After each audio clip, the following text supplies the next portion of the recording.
After years of service, my dad texted that I wasn't welcome home for Christmas. I replied, understood. 5 days later, I woke up to 10 missed calls, including one from their lawyer. 5 days before Christmas, my father sent me a text message that felt like a blade sliding between ribs. Christmas is better without you this year. Don't come home. I stared at my phone screen in my studio apartment in Tacoma, Washington. The words didn't change no matter how many times I read them. 23 words. Sent at 3:47 p.m. on December 20th. No explanation, no context, just exile. I'd spent 9 years in the Army, 3 deployments, sandstorms in places I couldn't name, nights in desert bases watching stars I'd never see from home. I'd finally rotated stateside 6 months ago, taken a contracting job, and thought maybe, just maybe, I could rebuild something with my family. I replied at 3:51 p.m. Understood. Then I muted the conversation and went back to staring at my empty apartment. The silence that followed told me everything I needed to know. No call from Mom asking what happened. No text from my sister Jenna checking in. No message from my brother Kyle wondering if I was okay. Nothing. I spent Christmas Eve assembling IKEA furniture I didn't need. Christmas Day, I ate leftover Thai food and watched action movies with the volume too loud. The apartment complex was mostly empty. Everyone had gone home to their families. I told myself it didn't matter. The barracks had always felt warmer than home anyway. Everything changed on December 27th at 6:23 a.m. I woke up to my phone vibrating off my nightstand. Picked it up, still half asleep, and saw the screen. 10 missed calls. 5 from Mom, 2 from Jenna, 1 from Kyle, 1 from Dad, 1 from a number I didn't recognize. My stomach dropped. Something was wrong. I opened the voicemails, hands already shaking. Mom's voice came first, trembling, barely controlled. Caleb, sweetheart, please call me back. We didn't know what your father said to you. We need to talk. Something's happened. Please call. Jenna sounded irritated more than worried. Caleb, you not showing up for Christmas complicated everything. We need you to call us back. It's important. Kyle was panicked. Cal, it's about Grandpa Harold. He passed on Christmas Eve. You were supposed to be here for the will. Call me back. My heart stopped. Grandpa Harold, the only one who wrote me letters during deployments, who sent care packages with beef jerky and paperback novels and notes that said things like, not all family sucks. Some of us are proud of you. Who called me every month just to hear my voice. Who never once made me feel like I was a burden or a disappointment. Gone. And none of them told me. The last voicemail was from the unknown number. A woman's voice, professional and clipped. Mr. Walker, this is attorney Marion Doyle with Cascade Legal Group regarding the estate of Harold Eugene Walker. Your presence is required for the reading of his final will and testament on January 3rd at 10 a.m. Please contact our office immediately to confirm attendance. This is time sensitive. I sat on the edge of my bed, phone in my hand, trying to process. Grandpa was gone, had been gone for 3 days, and they hadn't told me until they needed me for a will reading. The rage that rose in my chest wasn't hot. It was cold, sharp, focused. I called Attorney Doyle's office at 8:01 a.m. the moment they opened. The receptionist connected me immediately. Mr. Walker, Marion Doyle said. Her voice was exactly like the voicemail. Professional, no nonsense. Thank you for calling. I apologize for the circumstances of our introduction. What's this about? I asked, keeping my voice level. Your grandfather, Harold Walker, passed away on December 24th at 11:37 p.m. His will stipulates a mandatory reading with all beneficiaries present. You are listed as a primary beneficiary. Primary beneficiary? I cannot disclose details over the phone. But your attendance is not optional, Mr. Walker. The will is very specific. If you fail to appear on January 3rd at 10 a.m., your share of the estate defaults to alternative distribution. Alternative distribution to who? Your father, Richard Walker. The pieces clicked into place. That's why they suddenly remembered I existed. Not because they felt guilty. Not because they missed me. Because Grandpa left me something in his will, and if I didn't show up, Dad got it instead. They didn't want me. They wanted money. I'll be there, I said. Excellent. The reading will take place at our offices at 412 Cascade Avenue, Suite 201, Bellingham, Washington. Please bring valid identification. I hung up, sat in silence for 20 minutes, watching the pale December light filter through my blinds. Then I called my mom back. She answered on the first ring. Caleb, oh, thank God. Sweetheart, we've been so worried. When were you planning to tell me Grandpa died? Silence. Caleb, we didn't. We thought you knew. Your father said he told you. Dad sent me a text 5 days ago telling me not to come home for Christmas. That's the last communication I had with anyone in this family until you called about the will reading. He what? Her voice went small. He told us you said you couldn't make it, that you had work obligations. He lied. More silence. Mom, did you try to call me? Text me? Anything? I assumed you were busy. You're always so busy with work. I've been in Tacoma for 6 months. I call you every Sunday. When was the last time you called me? She didn't answer. I'll be at the will reading on January 3rd, I said, because Grandpa asked me to be there, not because you want me there. I hung up before she could respond. The next call was from Jenna. I didn't answer. She left a voicemail. Caleb, I don't know what Mom told you, but you need to get your story straight. Dad said you told him you weren't coming for Christmas. Now you're acting like we excluded you? That's really manipulative. We're grieving Grandpa and you're making this about you. Typical. I deleted it. Kyle texted, "I'm sorry about Grandpa. I should have called you sooner. Can we talk?" I replied, "January 3rd. Then I blocked everyone's numbers except Attorney Doyle's office. I had 5 days to prepare. 5 days to figure out what Grandpa had left me. 5 days to understand why my presence was so critical that Dad had tried to keep me away. I started digging. Grandpa Harold had been a quiet man, lived in Bellingham his whole life, worked as a marine electrician for 43 years, never remarried after Grandma Eloise passed in 1998, lived in the same house he'd bought in 1971, a craftsman-style home on 2 acres with a view of Bellingham Bay. I'd visited that house dozens of times growing up, before the rift, before Dad decided I was a disappointment for choosing the Army over college, before Mom stopped defending me, before Jenna and Kyle learned that excluding me was easier than challenging Dad. The last time I'd seen Grandpa was 2 years ago, right before my 3rd deployment. He'd driven 4 hours to Joint Base Lewis McChord just to have lunch with me. "Your father's a fool," he'd said over burgers, "but you already know that. He's your son. Doesn't make him less of a fool." Grandpa had grinned, but his eyes were serious. "You keep doing what you're doing, Caleb. Some of us are proud of you. Remember that." I'd deployed 2 weeks later. Grandpa sent letters every month, care packages every 6 weeks, never missed a birthday. And when I'd finally come home 6 months ago, burned out and trying to figure out civilian life, he'd been the only one who asked how I was really doing. I pulled up property records for Bellingham County, found Grandpa's house, assessed value $847,000. My hands stopped on the keyboard. $847,000 for a house Dad always called the old place, like it was worthless. I dug deeper. Grandpa owned the house outright. No mortgage, no liens, plus 2 acres of waterfront property that, according to recent sales comps, was worth another $400,000 minimum. I found business registrations. Grandpa had been a silent partner in a marine repair business since 1987. Northwest Marine Services, LLC. Current annual revenue, $3.2 million.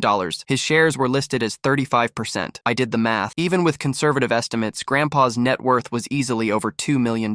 And Dad had told me Christmas was better without me 5 days before he passed. The rage got colder. I drove into Bellingham on January 2nd at 4:17 p.m. Didn't tell anyone I was coming. Booked a room at a Fairfield Inn 3 miles from Cascade Legal Group's office. I drove past Grandpa's house just before sunset. The lights were on. Dad's truck was in the driveway. So was Mom's SUV. They were living there, in Grandpa's house. I kept driving. January 3rd, I woke up at 6:30 a.m. Ran 5 miles, showered, and put on the only suit I owned, the one I'd bought for military funerals. Navy blue, pressed, professional. I arrived at Cascade Legal Group at 9:47 a.m. The office was in a renovated brick building downtown. 3rd floor, glass doors with gold lettering. Tasteful, expensive. The receptionist, nameplate said Angela Torres, looked up when I entered. "Caleb Walker," I said, "for the 10 a.m. appointment." "Of course, please have a seat. Attorney Doyle will be with you shortly." I sat in the waiting area, watched the minutes tick by. At 9:51 a.m., the elevator opened. They arrived together. Dad, Mom, Jenna, Kyle, dressed like they were going to church. Dad in a suit that looked uncomfortable. Mom in a black dress. Jenna in designer everything. Kyle in khakis and a button-down. They stopped when they saw me. The air changed. "So you actually came," Jenna said. Her voice had an edge. I stood. "Wouldn't want to disappoint Grandpa." Dad's jaw tightened. "We need to talk before this reading." "No, we don't." "Caleb, please," Mom started. "We can explain." "You have nothing I want to hear." Angela cleared her throat. "The conference room is ready. Please follow me." The conference room had floor-to-ceiling windows overlooking Bellingham Bay. A long mahogany table. 6 leather chairs. Marion Doyle was already seated at the head. She was 53, according to the Washington State Bar Association. 28 years practicing estate law. Partner at Cascade Legal Group since 2009. She stood when we entered. "Good morning. Please, everyone take a seat." I took the chair furthest from my family. Doyle sat back down, opened a leather portfolio, and pulled out a document. "We're here for the reading of Harold Eugene Walker's last will and testament, executed on October 15th of this year, and witnessed by myself and 2 other parties. Mr. Walker was of sound mind and body at the time of execution." She pressed play on a small recorder. Grandpa's voice filled the room. My throat closed. "If you're hearing this, I'm gone." His voice was steady, strong, the way I remembered it. "First, to my son Richard and his wife Patricia, thank you for being here. I hope you've treated my passing with the dignity it deserves." Dad shifted in his seat. "To my grandchildren Jenna, Kyle, and Caleb, I love you all. You made my life richer." Jenna's eyes were wet. Kyle was staring at the table. "But love and inheritance are different things," Grandpa continued. "Inheritance is about trust, about who understands what matters, about who showed up not when it was convenient, but when it was hard." My heart started pounding. Caleb never asked me for anything. He called me every month for 9 years, even from places I can't pronounce. He sent me photos from deserts and mountains. He told me about the people he met and the things he learned. He came to visit when he could, and when he couldn't, he wrote letters. Mom's hand went to her mouth. He came with love, not expectations. For that reason, I'm leaving everything to him. The room erupted. "This is insane!" Dad Dad's voice cut through the chaos. He barely even visited. We were here, taking care of him. Doyle held up a hand. Mr. Walker, please contain yourself or I'll have to ask you to leave. This can be contested, Jenna said, her voice shrill. Grandpa was old. He wasn't thinking clearly. Harold Walker was evaluated by Dr. Franklin Reeves, a neurologist with 32 years of experience, 3 days before executing this will, Doyle said coolly. Dr. Reeves certified him as mentally competent. I have the documentation here. She slid a medical report across the table. I picked it up, scanned it. Dr. Franklin Reeves, MD, board-certified neurologist, full cognitive assessment. Results. Patient demonstrates full capacity for decision-making and long-term planning. There's more, Grandpa's voice continued from the recording. To Caleb Eugene Walker, I leave the following. My house at 2847 Bayside Drive, including all furnishings and the 2 acres of land. My 35% ownership stake in Northwest Marine Services, LLC. My investment accounts, savings accounts, and all liquid assets. The total estate value is approximately $2.3 million. Silence. Complete silence. I couldn't breathe. I leave this to Caleb because he earned it, not through obligation or proximity, but through love. He was the only one who asked how I was doing instead of what I was worth. Mom started crying. However, Grandpa's voice said, and I heard the steel underneath. There is one condition. Caleb must attend the will reading in person on the date specified. If he fails to appear, or if he is prevented from appearing through no fault of his own, the estate defaults to my son Richard. Dad leaned forward, calculating. But if Richard or any other family member is found to have deliberately prevented Caleb's attendance through deception, coercion, or any other means, Richard forfeits all claim to the estate. In that case, the full estate goes to the Bellingham Veterans Services Foundation. Dad's face went white. Doyle stopped the recording. There's one additional clause, she said. If anyone contests this will, they forfeit any inheritance entirely, including memorial items and personal effects. Harold was very clear on this point. She looked directly at Dad. Do you understand, Mr. Walker? Dad's hands were shaking.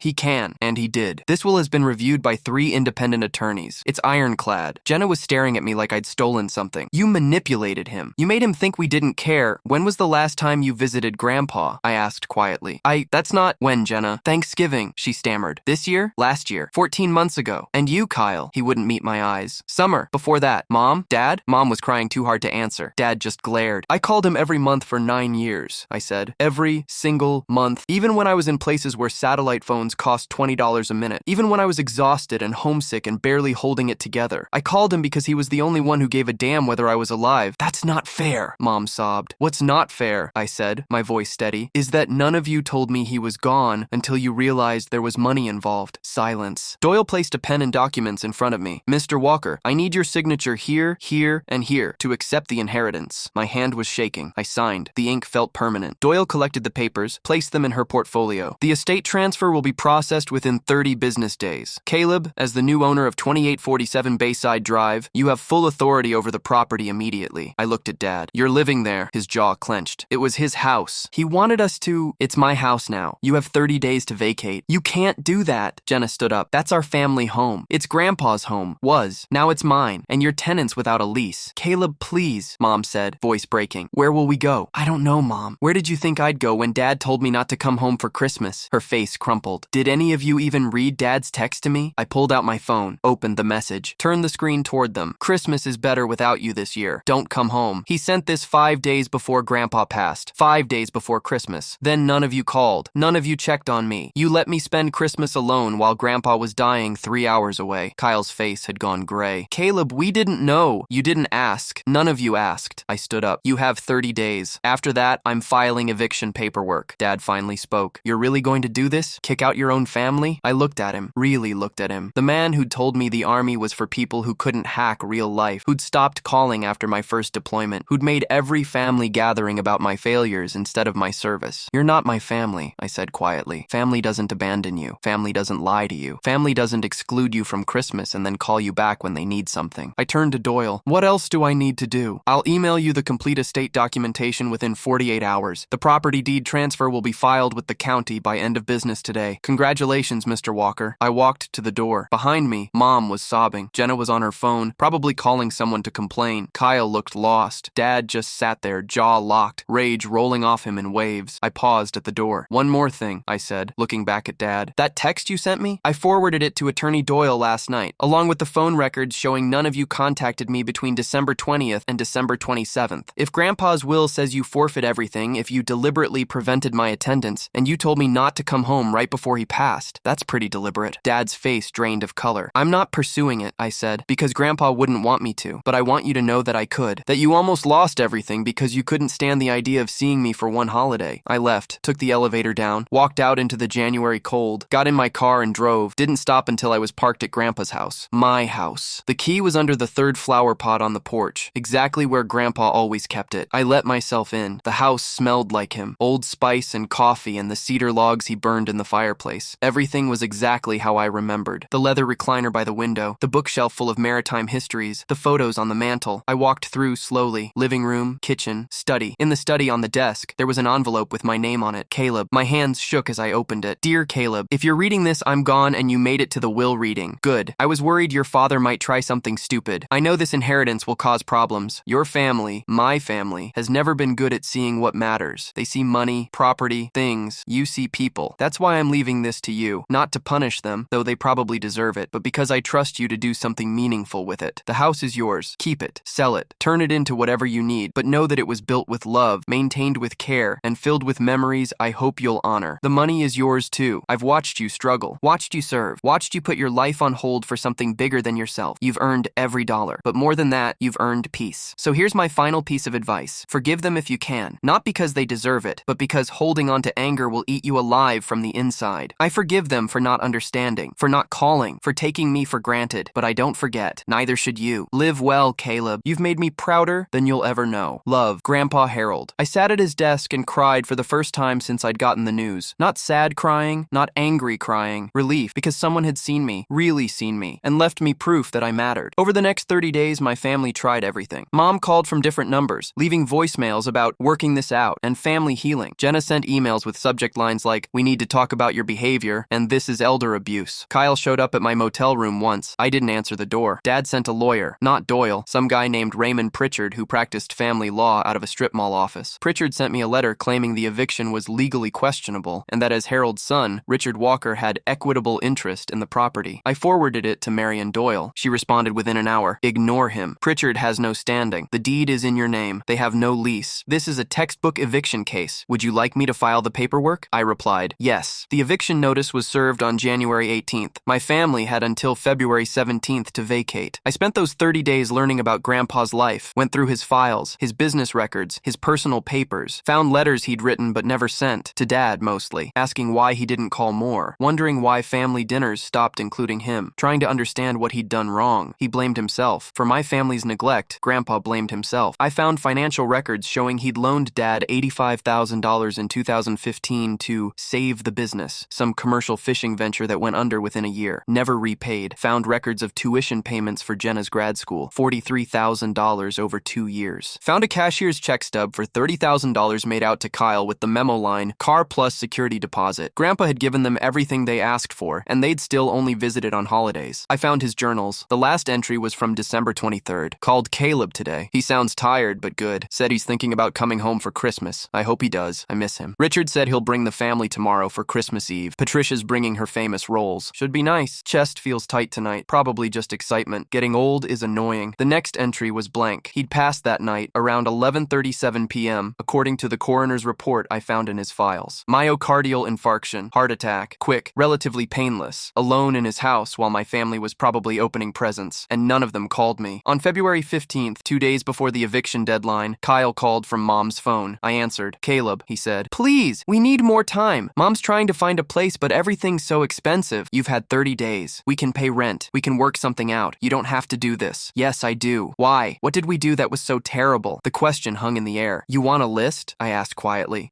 You let Dad tell me not to come home. You didn't call on Christmas. You didn't tell me Grandpa died until you needed me for the will reading. You made me feel like I didn't matter for 9 years while I was serving overseas. You forgot my birthday 4 years running. You excluded me from family photos. You stopped inviting me to things and then acted like I was the one who distanced myself. Silence. You took Grandpa for granted while he was alive, and now you're taking his house for granted because you think I owe you something. But I don't owe you anything, Kyle. Grandpa left me this house because I was the only one who treated him like he mattered. That's not fair. Life isn't fair. You have 2 days. I hung up. February 17th. I drove to the house at 9 a.m. There was a moving truck in the driveway. Dad and Kyle were loading furniture. Mom was directing them, red-eyed and exhausted. Jenna was nowhere to be seen. I parked on the street and watched. At 4:47 p.m., the truck pulled away. Dad's truck followed, then Mom's SUV. They didn't look back. back. I waited until 6 p.m. to make sure they were gone. Then I walked into my house. It was empty, clean. They'd taken everything that was theirs, which wasn't much. The furniture was Grandpa's, the dishes, the books. They'd stripped their rooms but left his untouched. I found a note on the kitchen counter. Caleb, I hope you're happy. You got what you wanted. Mom. I crumpled it up and threw it away. I lived in Grandpa's house for the next 3 months, learned the property, walked the 2 acres, sat in his chair by the window and watched the bay, found peace in the quiet. In April, I got a call from Jason Brenner, the owner of Northwest Marine Services. Caleb Walker, he said, I'm calling about your grandfather's shares in the business. What about them? I'd like to buy you out. Fair market value. I'll have the business appraised. Should be around $400,000 for your 35%. I thought about it. What if I want to stay involved? Pause. You know anything about marine repair? I know Grandpa loved it. That's enough for now. Brenner laughed. All right, come by the shop tomorrow. Let's talk. I did. Turns out running a marine repair business isn't that different from managing logistics in the Army. Details, systems, people. I was good at it. By June, I'd sold my apartment in Tacoma and moved to Bellingham full-time. By August, I'd increased Northwest Marine's client base by 23%. By October, Brenner made me a partner. I didn't hear from my family for 8 months. Then, in September, Kyle sent an email. Caleb, I know I don't deserve a response, but I wanted you to know I'm sorry. Really sorry. Not for the house or the money. For not being a better brother. For letting Dad control the narrative. For not standing up for you when I should have. I don't expect forgiveness, but I wanted you to know I'm working on it. Therapy, boundaries, all that stuff. If you ever want to grab coffee, no expectations, just let me know. Kyle. I read it 3 times. Didn't respond for 2 weeks. Then I sent back, Thursday, 10 a.m., the Black Drop Cafe. 1 hour. We met. It was awkward, painful. He cried twice. Apologized for things I'd forgotten about and things I'd never forget, but it was a start.